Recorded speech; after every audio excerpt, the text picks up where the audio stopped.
वैसे इसमें भी बहुत सारी प्रोफाइल हो सकती हैं यार, मतलब अलग-अलग तरीके से होगा। जैसे अभी भी हम देख रहे थे reducible to homogeneous differential equation में सॉरी होमोजेनियस डिफरेंशियल इक्वेशन में सॉल्व करने के अपने अलग-अलग तरीके हो सकते हैं। क्वेश्चन अलग-अलग तरीके से हो सकते हैं, ठीक है ना? और फिर अलग-अलग सब्स्टिट्यूशन से होमोजेनियस में बदल रहे हो, सही क्या? वेरिएबल सेपरेबल में भी देखा कि हमने 2-3 प्रोफाइल डिस्कस कर पाए, ठीक है ना? और होने के लिए और भी तरीकों से हो रहा होगा, सही है? मतलब अलग-अलग सब्स्टिट्यूशंस हो सकते हैं ना, मतलब उसमें तो अपन कैसे इनकार कर दें। हाँ, कुछ ब्रॉड प्रोफाइल जो आते हैं उसको अपन डिस्कस कर सकते हैं इकट्ठे, ठीक है ना? लेकिन अब हर एक तरह के सब्स्टिट्यूशन डिस्कस करना नॉट पॉसिबल, क्योंकि आपने इंटीग्रेशन में भी देखा होगा, हर अलग-अलग सवाल थे, अलग-अलग तरीके से सब्स्टिट्यूट होते थे, समझ में आ गया? तो हम जितने एग्जांपल्स करते थे, सब में अलग-अलग कुछ ना कुछ लगता रहता था, सही है क्या? तो यानी आपको मोर और लेस ऑब्जर्व करना पड़ेगा कि किस तरीके से ये वेरिएबल सेपरेट हो सकता है, या किस तरीके से होमोजेनस में बदल सकता है, या सबसे ज्यादा इंपॉर्टेंट क्या होगा कि किस तरीके से ये एग्जैक्ट डिफरेंशियल में बदल रहा है। किस में बदल रहा है? एग्जैक्ट डिफरेंशियल में। तो इसमें भी हम लोग सिर्फ एक ही प्रोफाइल कंसिडर कर रहे हैं, क्योंकि एग्जैक्ट में अगर आपने बदला ना तो आपको बहुत जल्दी से आंसर मिल जाएगा। हाँ, गलत तरीके से बदल के अगर जल्दी आंसर निकाल लिया तो फिर अलग बात है, ठीक है ना? इसमें बस हम लोग एक ही प्रोफाइल देख रहे हैं, ठीक है ना? और ये ऐसा प्रोफाइल है dy by dx equal to a1 x plus b1 y plus c1। बहुत ही मनहूस सा प्रोफाइल है, काफी समय खा जाता है ये जब भी आता है। इसके दो स्पेशल केसेस हमने ऑलरेडी देख रखे हैं, याद है क्या? एक स्पेशल केस मैंने ऑलरेडी आपको बतला रखा था कि a1 upon a2 equal to b1 upon b2, समझ में आएगा? तो भाई साहब बात ये है कि ये अगर ऑलरेडी डिस्कस है तो ऑफ कोर्स हम लोग मान के चल रहे हैं कि ऐसा नहीं है यहाँ पे, कि अगर ऐसा है तो वही करेंगे जैसा बतलाया गया। और दूसरा क्या नहीं है? दूसरा क्या नहीं है, लिख के बतलाओ क्या स्पेशल केस था। हालांकि तुम्हारे पास कॉपी है, तुम तो पलट के बतला दोगे।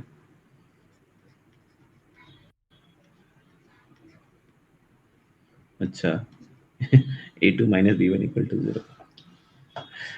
चलो कोई नहीं, ताले लगे b1 plus a2 should be non zero.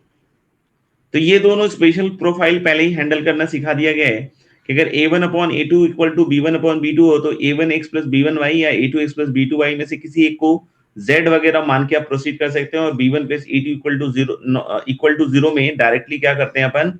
Cross multiply, और वो differential of x y type का बन जाता है। तो हम मान के चल रहे हैं कि ये दोनों चीजें नहीं है, ठीक है ना?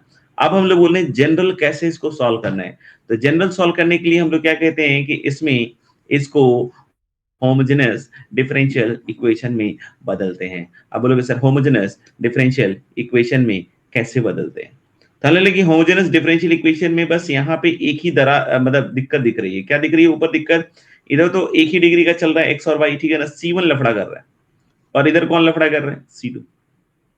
अब हालांकि बहुत सारे बच्चे हो सकते हैं जो बोले कि ठीक है फिर C1 C2 को मिटा दो। तो भाई C1 C2 को मिटा दो तो फिर तो समझ रहे हो ना, सवाल तो थोड़ा सा अलग हो जाएगा ना, ठीक है ना?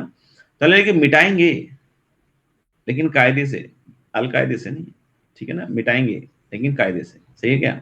ऑफिशियल, ठीक है? कैसे देख सकते हैं? शिफ्टिंग तरह की चीज है, जैसा आपने शिफ्टिंग शिफ्टिंग देखा होगा शायद, नहीं? घर की नहीं बेटा, रूम की नहीं, वेरिएबल्स की देखा शायद आपने, ऐसा कुछ देखा होगा। अभी कोई पूछ दे कि एच और क्या है, तो अब वो मत बोल देना कि मूविंग पॉइंट, ठीक है ना? मतलब एच और क्या क्या है, ये भी थोड़ी देर के बाद पता चल जाएगा। समझ में आएगा? एच और के क्या है ये भी थोड़ी देर के बाद पता चल जाएगा। किसके बारे में थोड़ी देर के बाद पता चलेगा? एच और K. Till then we are using this substitution, shifting type का है इसलिए बोल रहा हूँ शिफ्टिंग, ताकि आपको फील रहे कि क्या करना है। Small x equal to capital X plus H, small y equal to capital Y plus K. H और के है कांस्टेंट, लेकिन अभी नहीं पता है, लेकिन अब पता चल जाएगा। बोलो कैसे? सुनिएगा ध्यान से। D small y, d small y is d capital Y, क्योंकि के तो कांस्टेंट है।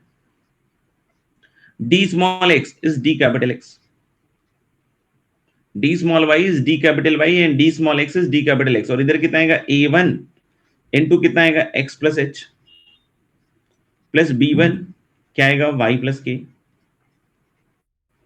और प्लस क्या आएगा? c1 upon a2 x plus H, b2 y plus के, और प्लस c2। यहां तक दिख रहे हैं? सबको क्लियर है यहां तक, ठीक है ना? अब इसमें देखना, आप h और k तो ऐसे सेलेक्ट कर ही सकते हो ना। आप बोलोगे सर कैसे सेलेक्ट कर सकते हैं? सुनो ध्यान से बेटा, आप एच और के ऐसे सेलेक्ट कर सकते हैं सच दैट कि ऊपर वाले और नीचे वाले की कांस्टेंट टर्म जीरो हो जाए। जैसे ऊपर वाले को थोड़ा सा सजा के लिखोगे ना तो ऐसा दिखेगा a1x प्लस b1y, ठीक है ना। और इसी तरीके से हम लोग बोल सकते हैं क्या कि इधर की साइड क्या हो जाएगा a1h प्लस b1k और प्लस c1, ये दिख रहा है, ये अलग से आ गया।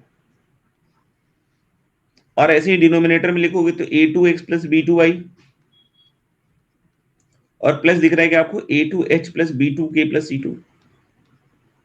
तो अब हम लोग बोल सकते हैं क्या कि ये जो h और k है हम इस तरीके से सेलेक्ट कर लें सच दैट कि देखो a1 b1 c1 आपको पता है भाई, a2 b2 c2 पता है, तो साइमल्टेनियस इक्वेशन ही हो गया ना कुल मिला के।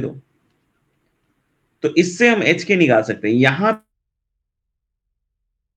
पे आपको जाकर h और k की वैल्यू पता चलेगी। स्टार्टिंग में तो h और k आपके लिए सिर्फ कांस्टेंट के रोल में रहेगा, समझ में आएगा। और अब इसके आगे आप देख सकते हैं कि फिर से आपके पास एक ऐसी इक्वेशन आ जाएगी, अगर तो आपने h के ऐसा ढूंढ लिया तो कि मिल ही जाएगा ऑफ कोर्स।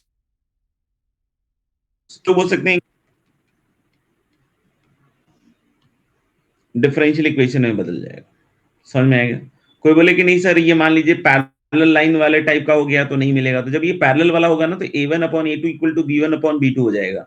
तो ऑफ कोर्स पहली स्टेज पे हम इस वाले प्रोसेस के थ्रू निकलेंगे जो मैंने आपको पहले बतला रखा है। तो ठीक है, तो उसमें उसमें सोचने की जरूरत नहीं है कि सर इसमें तो नो सॉल्यूशन भी होता है, पैरेलल लाइंस आ जाए सर क्या करेंगे सर।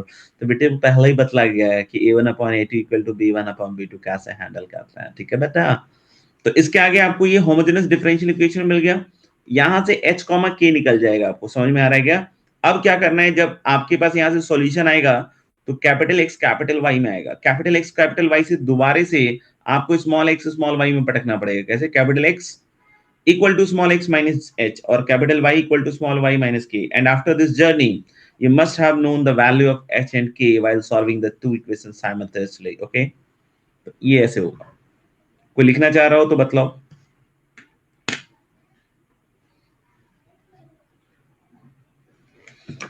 चलिए पहली स्लाइड है,